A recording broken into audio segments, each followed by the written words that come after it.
আমি আশায় আশায় বসেছিলাম। না বন্ধুরা, কোনো গান শোনাচ্ছি না। এই যে আমি বসেছিলাম মানে আমার কাজটা চলছিল অতীতকালে, এটাই পাস্ট কন্টিনিউয়াস টেন্স আজকের বিষয়বস্তু। বন্ধুরা, অতীতকালে কোনো কাজ চলছিল বোঝায়, বর্তমানে কোনো কাজ চলছে বোঝালে প্রেজেন্ট কন্টিনিউয়াস টেন্স হয়, আর অতীতকালে চলছিল বোঝালে পাস্ট কন্টিনিউয়াস টেন্স হয়। বন্ধুরা, স্ট্রাকচারটা জেনে নেব। প্রথমে এই সাবজেক্ট বসবে, কর্তা, তারপরে বি ভার্ব বসবে। বি ভার্ব কোনগুলি?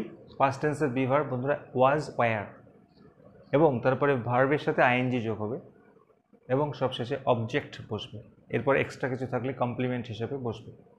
তা চলুন আমরা ট্রান্সলেশনের মাধ্যমে এটা পুরো বুঝে নিই। প্রথম এক্সাম্পল, আমরা তখন গান শুনছিলাম, মানে শোনা কাজটা চলছিল। তাহলে কারা শুনছিল? আমরা শুনছিলাম, উই। এর পরে বি ভার্ব কি বসবে বন্ধুরা? ওয়াজ, ওয়্যারের মধ্যে এর পরে ওয়্যার বসে, উই ওয়্যার শুনছিলাম, শোনা verb, listening, listen plus ING, listening. কি শুনছিলাম? গান। আচ্ছা, লিসনিং এর পরে প্রিপোজিশন বসে টু। কি শুনছিলাম? গান, object, music. We were listening to music. এরপর এটা যদি প্রশ্ন করা হয়, তোমরা কাল কি শুনছিলে? What were you listening to? চলে যাবো পরে এক্সাম্পলে। আমি কাল ছাত্রদের ইংরেজি পড়াচ্ছিলাম। কে পড়াচ্ছিল? আমি, অর্থাৎ কাজটি আমি করছিলাম। আই ওয়াজ, তারপরে ভার্বের সঙ্গে আইএনজি, ভার্ব হচ্ছে পড়া, পড়ানো, অর্থাৎ teach plus ING, teaching. I was teaching, কাদের পড়াচ্ছিলাম? আমার ছাত্রদের, মাই স্টুডেন্টস। কি পড়াচ্ছিলাম? ইংলিশ।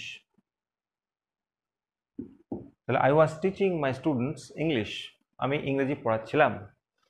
নেক্সট, সে বইখানি মন দিয়ে পড়ছিল। সে বইখানি মন দিয়ে পড়ছিল, অর্থাৎ তার পড়া কাজটা চলছিল অতীতকালে। তাহলে কে পড়ছিল? সে, হি। এর পরে ওয়াজ বসে, হি ওয়াজ, পড়া ইংরেজি read plus ING, he was reading the book. কি পড়ছিল? বইটি।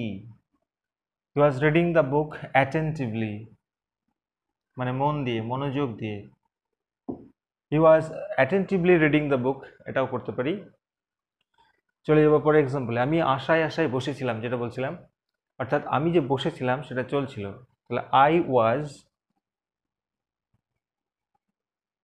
আমি বসেছিলাম, বসে থাকে ইংরেজি বন্ধুরা সিট। তাহলে আমি বসেছিলাম, কিভাবে বসেছিলাম? আশায় আশায়। I was hopefully sitting, sit plus ING, sitting. I was hopefully sitting. আমি যখন পড়ছিলাম, তুমি তখন কি করছিলে? অর্থাৎ তুমি তখন কি করছিলে, এটা আমরা আগে করে নেব। তুমি করছিলে, ইউ ওয়ার ডুইং। তাহলে what were you doing? What were you doing?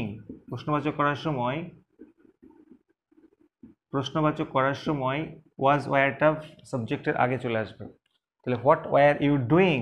কখন? যখন আমি পড়ছিলাম, হোয়েন আমি পড়ছিলাম, I was reading, past continuous এটাও।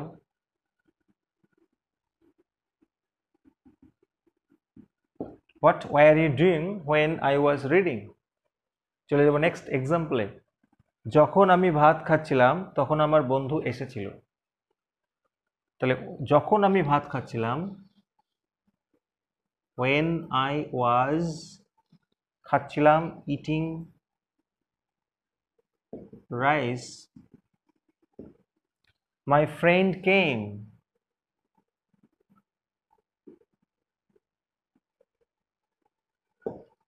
বা এটা আমরা উল্টে দিতে পারি, when my friend came I was eating rice, যখন আমার বন্ধু এসেছিল তখন আমি ভাত খাচ্ছিলাম। আচ্ছা, এছাড়াও বন্ধুরা প্রশ্নবাচক করার সময় আমরা কি করব? ওয়াজ এবং ওয়্যারটাকে আগে বসাবো সাবজেক্টের, এবং যদি কোনো ডব্লিউএস দিয়ে প্রশ্ন করা হয় তখন তার আগে ডব্লিউএস ওয়ার্ডটা বসে যাবে। যেমন তুমি কি করছিলে, তুমি করছিলে, ইউ ওয়ার ডুইং। তুমি কি করছিলে, ওয়ার ইউ ডুইং, তার আগে আমরা হোয়াট ইউজ করব, হোয়াট ওয়ার ইউ ডুইং।